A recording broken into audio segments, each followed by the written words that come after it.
the most articulate, most inquisitive in level 3.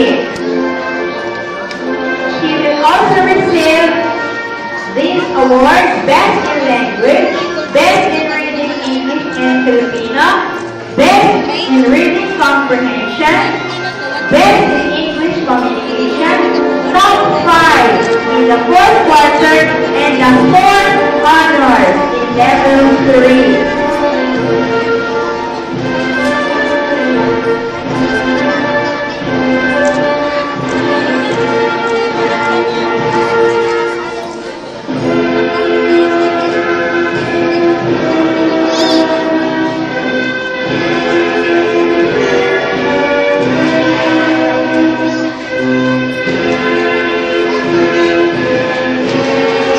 Jella, dito ka lang.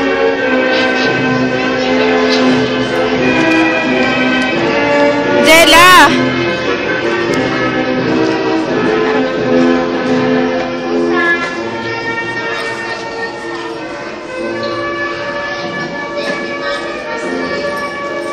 Congratulations,